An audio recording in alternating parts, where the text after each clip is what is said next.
Hello दोस्तों, आप देख रहे हैं चार के स्टूडियो। मैं एक नई इन्फॉर्मेशन के साथ एक मतलब फिर आपके सामने हाजिर हूँ। JNU एंट्रेंस एग्ज़ाम के बाद आपको जो सबसे ज़्यादा ज़रूरत होती है वो होती है आंसर की कि आपको कि जो परफॉर्मेंस है वो किस तरह से हुए इस एग्ज़ाम में। काफ़ी इंतज़ार के बाद आपका एंट्रेंस एग्ज़ाम हुआ और उसके बाद अब आपको ज़रूरत होगी कि आपका जो परफॉर्मेंस है वो कैसे रहे।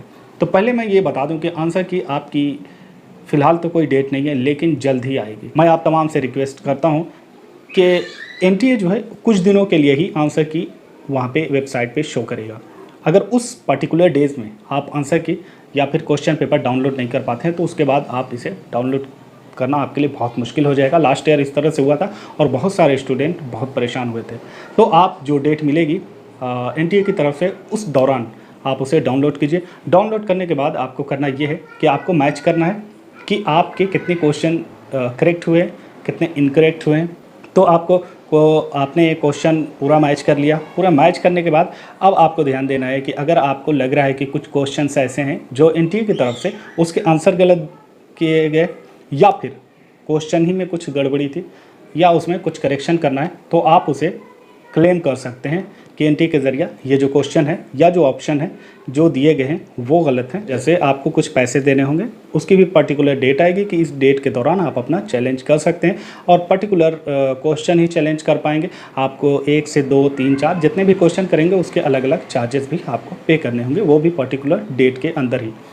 तो अगर आपको लग रहा हो, आप कंफर्म हो, प्रूफ के साथ आपको वहाँ पे देना होगा, सबमिट करना होगा कि क्वेश्चन नंबर इतना है, उसकी पूरी डिटेल ये है, ये ऑप्शन है और मुझे इस ऑप्शन पे क्लेम करना है। जिस पे भी आपको लग रहा है, क्योंकि जो आपने टिक किया है वो आपको आंसर की में आप अगर उसके लिए श्योर हैं कि जो आपने टिक किया वो सही है, लेकिन आंसर की में जो आंसर दिया जा रहा है वो गलत है, तब आप उसको क्लेम कर पाएंगे। तो एक तो ये बात कि आपको क्लेम करना है, 1-2 क्वेश्चन से भी कभी कभी मसला हो जाता है, लेकिन आप वो देख लीजिएगा। अगर आपके नंबर कुछ ज़्यादा ही कम आ रहे हैं तो फिर क्लेम करने के ये चांसेस वगैरह कोई फ़ायदा उसमें ज़्यादा नहीं लिखता है। लेकिन अगर आपके मार्क्स अच्छे आए हैं तो वहाँ पे आप क्लेम कर सकते हैं कि 1% या फिर 1 मार्क्स से भी आपका एडमिशन रुक जाए तो वो एक बहुत ही मुश्किल की बात हो जाती है। ये हो गई आपकी आंसर की से रिलेटेड। दूसरी जो सबसे बड़ी बात होती है आंसर की के बाद आपका जो फाइनल रिज़ल्ट आएगा सिलेक्टेड कैंडिडेट का, तो आप में से हर स्टूडेंट को ये ख्वाहिश रखनी चाहिए कि उनका सिलेक्शन होगा। उसके लिए आपको कुछ डॉक्यूमेंट्स वगैरह तैयार करने हैं। डॉक्यूमेंट्स आप इसी वक्त तैयार कर लें ताकि आपको बाद में किसी तरह की कोई परेशानी ना हो। डॉक्यूमेंट्स मैं इस वजह से कह रहा हूँ कि देखिए, JNU का एडमिशन 2 शिफ्ट में होता है। एक होगा आपका प्री इनरोलमेंट, दूसरा होगा आपका कैंपस में होगा जो फाइनल आपका एडमिशन होगा। तो प्री इनरोलमेंट जो एडमिशन होता है वो ऑनलाइन एडमिशन होता है। ऑनलाइन उसमें कुछ आपको पे करने होंगे फ़ी। ये प्री इनरोलमेंट जो एडमिशन है उसका मतलब ये है कि आप अपनी सीट बुक कर रहे हैं। वहाँ पे होता है कि आपका नाम आ गया तो आप अपनी सीट कंफर्म कर दें। एडमिनिस्ट्रेशन को, JNU एडमिनिस्ट्रेशन को ये पता चल जाएगा कि आप का जो नाम आया आप कंफर्म है एडमिशन लेने के लिए। अब ये सिस्टम किया गया, पहले ही आपसे बुक करा लिया जाता है कि ये सीट बुक हो चुकी है सारी सीट, तो उसके बाद ही वो सेकंड लिस्ट तैयार हो जाती है जो वेटिंग लिस्ट स्टूडेंट होते हैं। तो उसमें ज़्यादा टाइम उसमें नहीं लगता है, एडमिनिस्ट्रेशन का टाइम बच जाता है। तो ये आप जो टाइमिंग मिलेगी प्री इनरोलमेंट की, उसमें आपको अपनी सीट बुक करा लेनी है। ये टाइमिंग आपको बिल्कुल भी नहीं गंवाना है, इससे आपको बहुत परेशानी हो जाएगी। ये आपके लिए होता है कि इस दौरान आप अपनी सीट बुक करा लें, कंफर्म करा लें कि हाँ मुझे एडमिशन लेना है, मैं श्योर हूँ। उस वक्त आपको कुछ डॉक्यूमेंट्स वगैरह वहाँ पे अपलोड करने पड़ेंगे, जो बेसिक डॉक्यूमेंट्स होते हैं जो जेन्युइन, जिससे ये लग पाए कि हाँ ये आपके हैं। जैसे कि आपकी बर्थ सर्टिफिकेट वगैरह हो गई, इसी के साथ मार्कशीट वगैरह हो गई, स्कूल की जो मार्कशीट होती है अगर आप ग्रेजुएशन में, इसी के साथ जो BA और MA MPhil या फिर दूसरे हैं तो उनकी जो क्वालिफाइंग जो सर्टिफिकेट्स हैं वो आपको देनी होगी। अगर कास्ट सर्टिफिकेट है तो ये सारे। तो मैं आपसे रिक्वेस्ट करता हूँ, मैं आपको ये मशवरा ये देता हूँ कि आप अपनी जो जितने भी डॉक्यूमेंट हैं JNU के एडमिशन में फाइनल स्टेज तक लगे वो अभी तैयार। PhD MPhil MTech and MPH के अगर स्टूडेंट हैं तो आपको प्री इनरोलमेंट में 780 रुपये पे करने होंगे। ये ध्यान रखिए, ये PhD MTech और MPH के।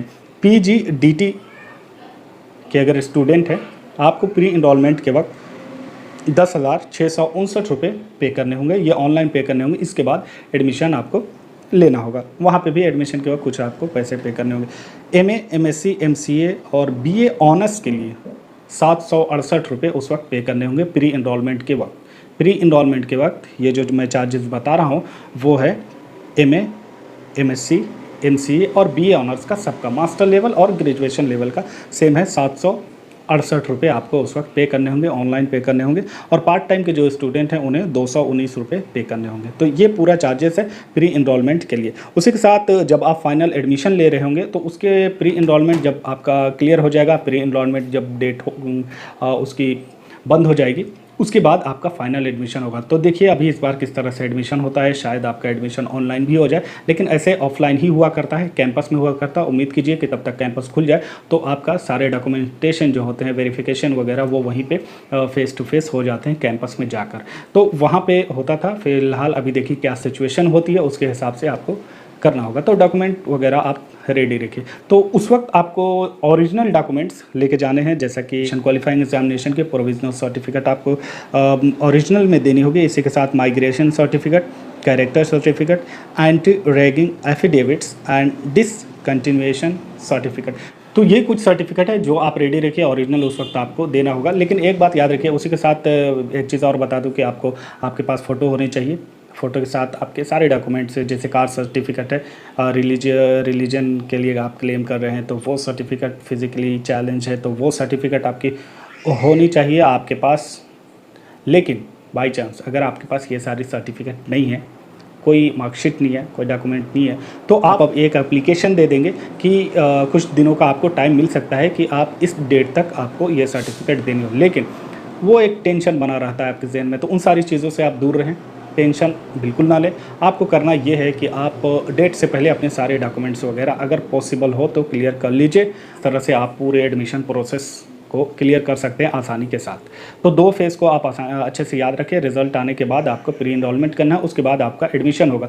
अब एडमिशन होगा तो उस वक्त ये करना है कि जैसे कुछ कोर्सेज ऐसे हैं जिसमें इंटरव्यू नहीं होते हैं, जैसे ग्रेजुएशन हो गया, मास्टर डिग्री के जो कोर्सेज वगैरह हैं, तो उसमें आपके इंटरव्यू नहीं होंगे, तो उनका डायरेक्ट सिलेक्शन होता है, डायरेक्ट उन्हें एडमिशन मिल जाएगा।